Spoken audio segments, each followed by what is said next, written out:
안녕하십니까? 고요한 밤, 하나님의 말씀이 당신의 삶의 깊은 위로와 빛이 되기를 소망합니다. 오늘 우리는 인류 역사상 가장 깊고 가장 진솔한 대화가 오갔던 자리로 시간여행을 떠나보려 합니다.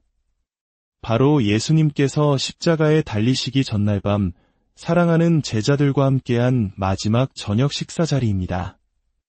요한복음 14장은 그분의 마지막 유언과도 같은 가장 소중한 가르침이 담겨있는 보석 같은 장입니다.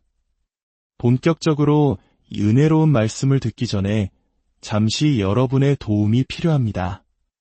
만약 이 말씀이 여러분의 마음에 울림을 준다면 좋아요와 구독을 눌러 더 많은 분들과 이 은혜를 나눌 수 있도록 도와주시길 바랍니다. 하나님의 축복이 여러분의 그 손길 위에 함께 하시기를 기도합니다. 이제 마음을 열고 예수님의 마지막 속삭임에 귀 기울여 보겠습니다. 그날 밤 제자들의 마음은 폭풍우가 몰아치는 바다와 같았습니다. 스승이신 예수님께서 곧 떠나신다는 말씀을 하셨기 때문입니다. 불안과 두려움에 휩싸인 그들을 향해 예수님께서는 조용히 입을 여셨습니다. 너희가 나를 사랑하면 나의 계명을 지키리라. 이 말씀은 기독교 신앙의 핵심을 관통하는 가장 중요한 원리입니다. 하나님을 사랑한다는 것은 단순히 감정적인 고백에 머무르지 않습니다. 그것은 우리의 삶 속에서 그분의 말씀을 지키고 따르는 순종의 모습으로 나타납니다. 마치 부모님을 진정으로 사랑하는 자녀가 부모님의 말씀을 기쁘게 따르듯 우리의 순종은 하나님을 향한 사랑의 가장 확실한 증거가 되는 것입니다. 하지만 예수님께서는 우리의 연약함을 누구보다 잘 알고 계셨습니다. 우리 스스로의 힘만으로는 그분의 계명을 온전히 지킬 수 없다는 것을 말입니다. 그래서 그분은 우리에게 놀라운 약속을 주셨습니다. 바로 또 다른 보혜사, 즉 성령님을 보내주시겠다는 약속입니다. 성령님은 우리 곁에서 우리를 돕는 분이십니다. 그분은 진리의 영으로서 우리에게 하나님의 말씀을 깨닫게 하시고 우리가 그 말씀을 따라 살아갈 수 있도록 힘과 지혜를 주십니다. 우리가 기도할 때, 말씀을 읽을 때 우리 마음속에 조용한 감동으로 찾아오셔서 하나님의 사랑을 느끼게 하시고 예수님을 더 깊이 사랑하도록 이끄시는 분이 바로 성령님이십니다. 그리고 예수님께서는 인류 역사상 가장 신비하고도 위대한 진리를 선포하십니다.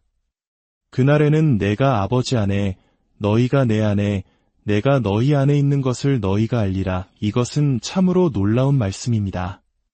창조주이신 하나님 아버지와 아들 예수님, 그리고 성령님께서 이루시는 그 거룩한 삼위일체의 관계 속에 우리처럼 연약하고 부족한 인간이 초대되었다는 것입니다.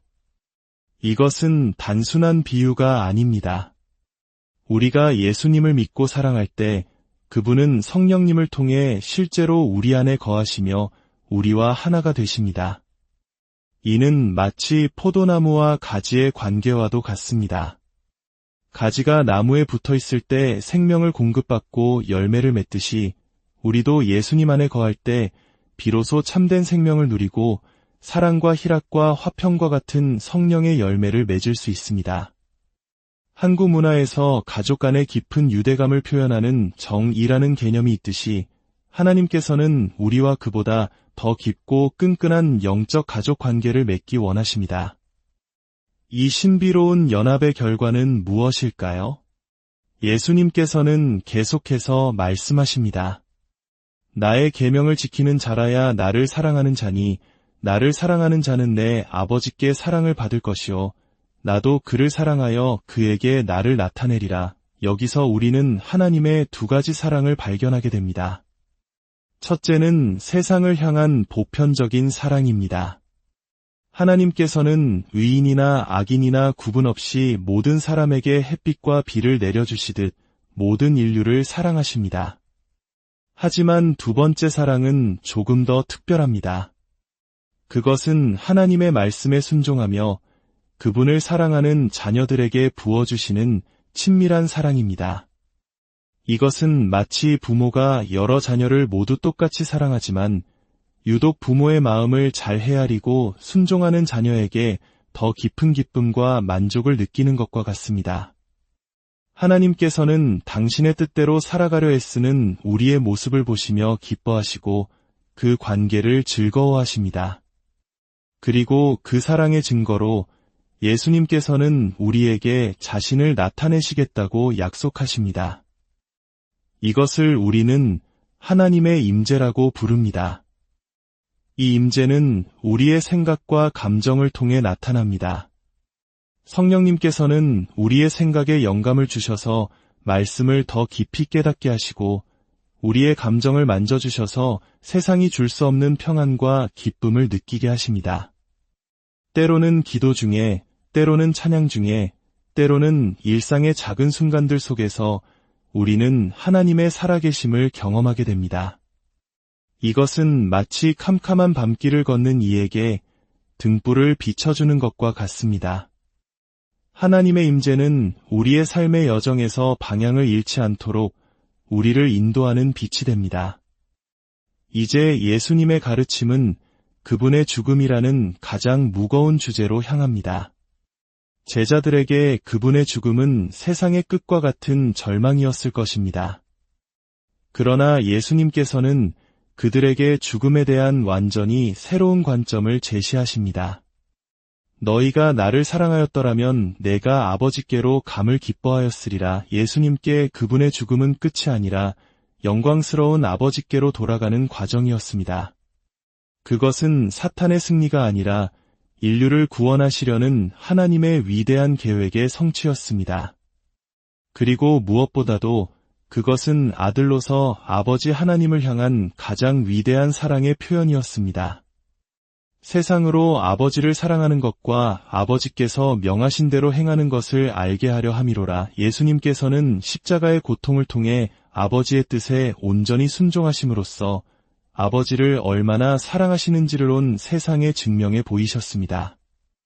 우리 민족이 겪었던 수많은 고난의 역사 속에서도 희망을 잃지 않았던 선조들의 정신처럼 예수님께서는 죽음이라는 가장 큰 고난을 통해 영원한 생명과 승리의 길을 열어주셨습니다.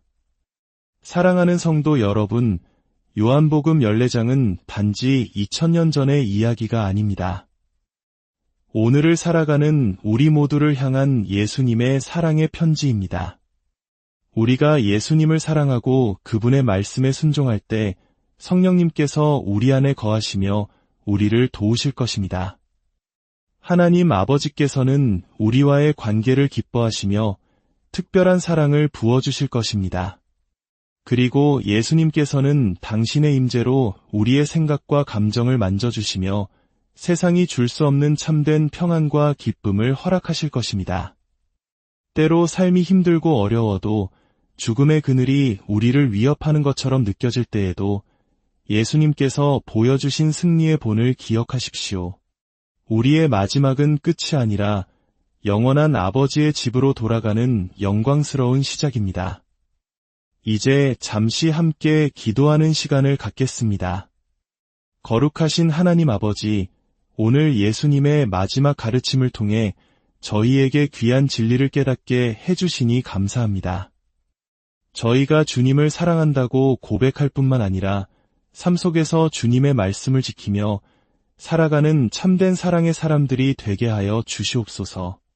저희 안에 거하시는 성령님, 저희를 날마다 진리 가운데로 인도하시고 하나님의 임재를 깊이 경험하며 살아갈 수 있도록 도와주시옵소서. 저희의 삶이 하나님께서 기뻐하시는 삶이 되기를 원합니다.